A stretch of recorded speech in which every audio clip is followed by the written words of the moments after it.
जय श्री कुंज बिहारी की, जय श्री राधा प्यारी की। हरे कृष्णा कृष्णा कृष्णा हरे हरे, हरे रामा राम राम हरे हरे। भगवत रसिक चैनल में आप सभी का स्वागत है। हरि के प्यारे भक्तों, क्या आप जानते हैं कि प्याज और लहसुन की उत्पत्ति कैसे हुई? अगर नहीं तो आज इस वीडियो में हम ये जानेंगे। मगर उससे पहले अगर आपने अभी तक इस चैनल को सब्सक्राइब नहीं किया है तो जल्दी से इस चैनल को सब्सक्राइब करें ताकि नई वीडियो अपलोड होते ही आपके पास उसकी नोटिफिकेशन आ जाए और आप सबसे पहले उस वीडियो को देख सको। तो चलिए जानते हैं कि प्याज और लहसुन की उत्पत्ति कैसे हुई। जहाँ एक तरफ लहसुन और प्याज का इस्तेमाल खाने के स्वाद को बढ़ाता है, वहीं ये आयुर्वेदिक गुणों से भी भरपूर है।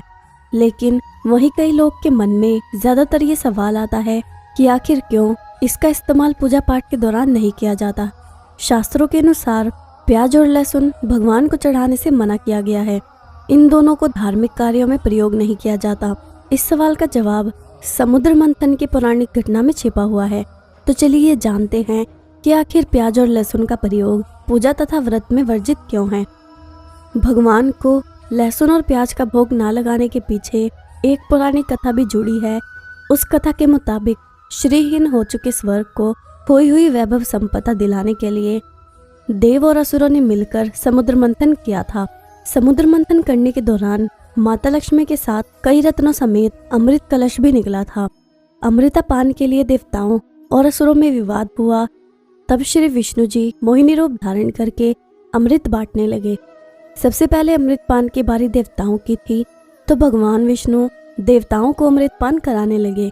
तभी एक राक्षस देवता का रूप धारण कर उनकी पंक्ति में खड़ा हो गया, पर सूर्यदेव और चंद्रदेव ने उसे पहचान लिया। उन्होंने भगवान विष्णु को उस राक्षस की सच्चाई बताई। तब भगवान विष्णु ने अपने चक्र से उसका सिर धड़ से अलग कर दिया।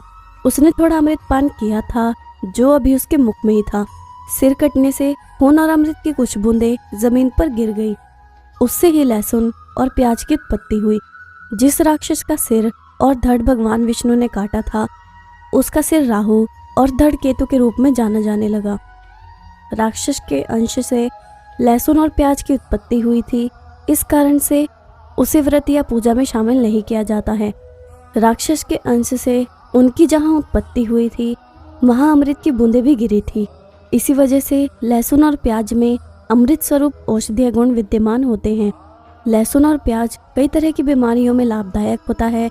राक्षस के अंश से उत्पत्ति के कारण इसे काफ़ी लोग अपने भोजन में भी शामिल नहीं करते हैं। लहसुन और प्याज तामसिक भोजन पदार्थ माना जाता है।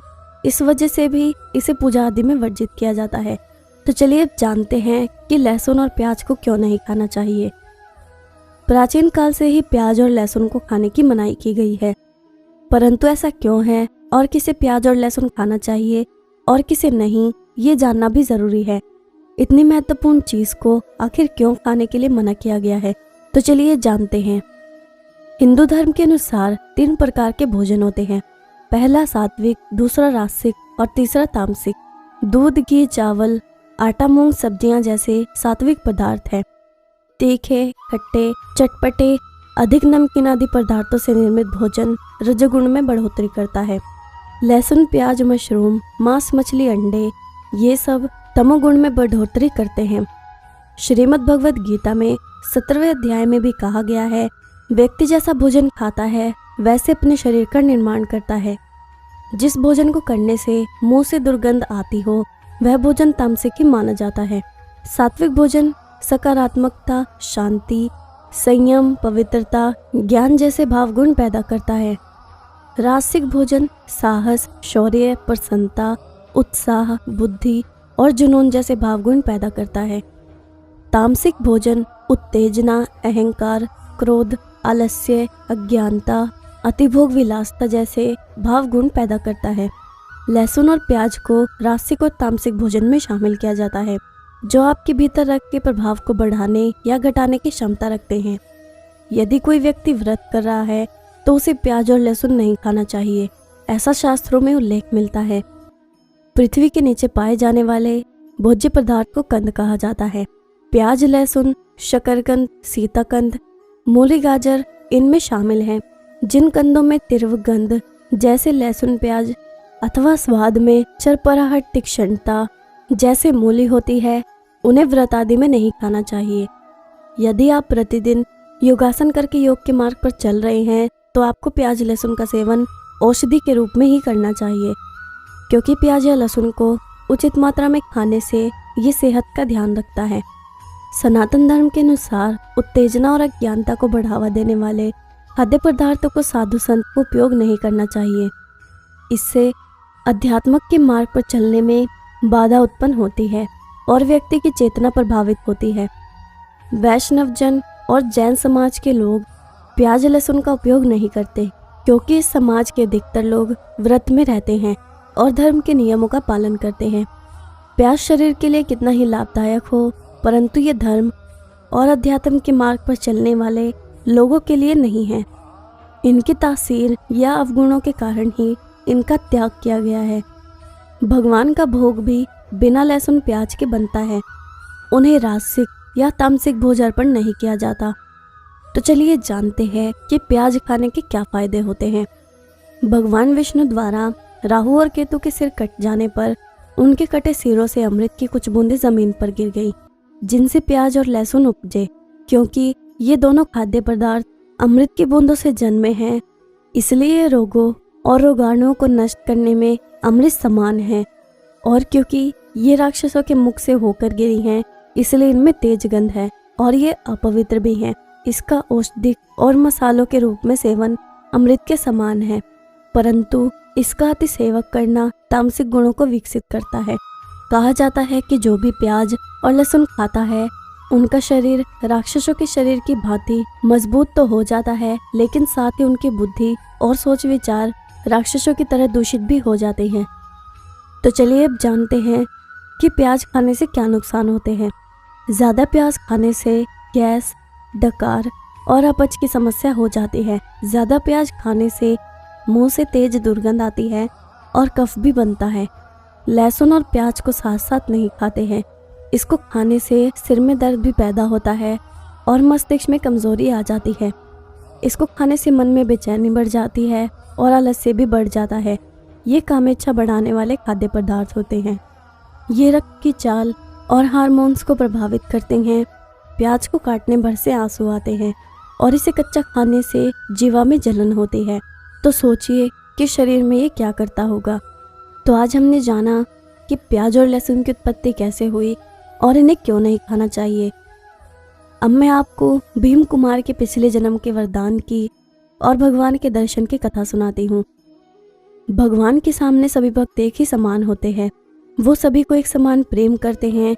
इसी बात को प्रमाणित करते हुए आज मैं आपके लिए लेकर आई हूँ भगवान के परम भक्त भीम कुमार की कथा, जो कि एक सच्ची कथा है और वो बिल्कुल ही सामान्य व्यक्ति था। तो चलिए जानते हैं कि किस प्रकार भीम कुमार को भगवान की प्राप्ति हुई, और इस कथा से आपको विश्वास हो जाएगा कि भगवान अपने भक्तों का कल्याण किस प्रकार करते हैं। बहुत ही पहले की बात है, दक्षिण में जहाँ वेंकटाचल है उसके समीप कुर्म ग्राम में एक कुमार रहता था। उसका नाम भीम था। उसकी भगवान के प्रति बहुत ही श्रद्धा थी। वो हमेशा कोई भी काम करता तो भगवान के ध्यान में मगन रहकर ही करता था। वो इतना सच्चा भक्त था कि भगवान श्री वेंकटनाथ उसकी हर पूजा को स्वीकार करते थे, क्योंकि इस पूजा में भीम की पूरी श्रद्धा होती थी। उस समय वहाँ के राजा तोड़मान थे, जो कि भगवान के सच्चे भक्त थे। वो प्रतिदिन भगवान श्रीनिवास की पूजा बहुत ही सुंदर सुंदर पुष्पों से किया करते थे। लेकिन एक दिन जब वो पूजा करने आए तो ये देखा कि भगवान के आगे पहले ही पुष्प चढ़े हुए हैं। मिट्टी से बने हुए कमल और तुलसी के पुष्प भगवान के आगे चढ़े हुए थे।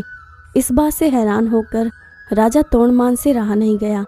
उन्होंने तुरंत ही इस बात के बारे में भगवान से पूछा कि हे भगवान, मेरे से पहले आपकी पूजा किसने की है। तो भगवान ने कहा कि हे तोड़मान, ये पूजा तो कुर्म ग्राम में एक मेरा भक्त भीम कुमार है, जो कि बड़ी श्रद्धा से मेरी पूजा करता है और मैं हमेशा उसके निश्चल मन से की हुई पूजा को स्वीकार करता हूँ। राजा तोड़मान इस बात को सुनकर बहुत ही हर्षित हुए, क्योंकि उनके मन में भगवान के भक्तों के प्रति हमेशा आदर भाव रहता था। इस बात को देखने के लिए कि ऐसा कौन सा भगवत भक्त है जो कि भगवान को इतना प्रिय है, उसके दर्शन की इच्छा को मन में करके राजा वहां से कुर्म ग्राम में जा पहुंचे। जब राजा कुर्मग्राम में पहुंचा और भीम के घर गए तो भीम कुमार ने राजा को आया देख उसका स्वागत सत्कार किया। राजा ने बड़े ही गदगद वाणी से कहा कि हे भीम, तुम अपने कुल में सबसे श्रेष्ठ हो, भगवान के तुम अनन्य भक्त हो। फिर राजा ने कहा कि मैं ये जानने आया हूँ कि भीम, तुम भगवान की पूजा पाठ किस प्रकार करते हो, जो श्री भगवान तुम्हारी पूजा को हमेशा स्वीकार करते हैं। तो इस पर भीम कुमार ने कहा कि हे राजन, मैं क्या जानूँ पूजा पाठ, मैं तो एक सीधा साधा सा व्यक्ति हूँ। ऐसा कहने पर राजा तोंडमान ने कहा कि मैंने स्वयं भगवान श्रीनिवास के मुख से तुम्हारी पूजा की बात सुनी। तोंडमान के इतने कहने से ही कुमार की सोई हुई स्मृति वापस जाग उठी और उसे पिछले जन्म की याद आ गई। उसने कहा कि हे महाराज, पूर्व काल में मुझे भगवान वेंकटनाथ ने वरदान दिया था कि जब तुम्हारी की हुई पूजा प्रकाशित हो जाएगी और जब तुमसे मिलने तोंडमान आएगा, जब तुम्हारी आपस में वार्तालाप होगी, उसी समय तुम्हें परम धाम की प्राप्ति होगी। उसकी ये बात पूर्ण होते ही आकाश मार्ग से एक दिव्य विमान धरती पर आया जिसमें भगवान विष्णु स्वयं विराजमान थे। कुमार और उसकी पत्नी ने भगवान को प्रणाम करते करते उसी समय वहां प्राण त्याग कर दिव्य रूप धारण कर विमान पर जा बैठे और विमान उन्हें परमधाम वैकुंठ लोक को लेकर चला गया। इसी प्रकार भीम कुमार और उसकी पत्नी को मुक्ति प्राप्त हुई। तो ये थी एक सच्चे भक्त भीम कुमार की कथा, जिसने अपने पिछले जन्म के वरदान से भगवान के दर्शन किए। अब मैं आपसे विदा लेती हूँ। अगर आपको ये वीडियो अच्छी लगी हो तो इस वीडियो को लाइक ज़रूर करना और जितना हो सके उतना शेयर करना, ताकि अन्य भक्तों तक भी ये वीडियो पहुँच सके। और कमेंट में मुझे ये ज़रूर बताना कि आज की कथा आपको कैसी लगी। जय श्री कुंज बिहारी की, जय श्री राधा प्यारी की। हरे कृष्णा कृष्णा कृष्णा हरे हरे, हरे रामा राम राम हरे हरे।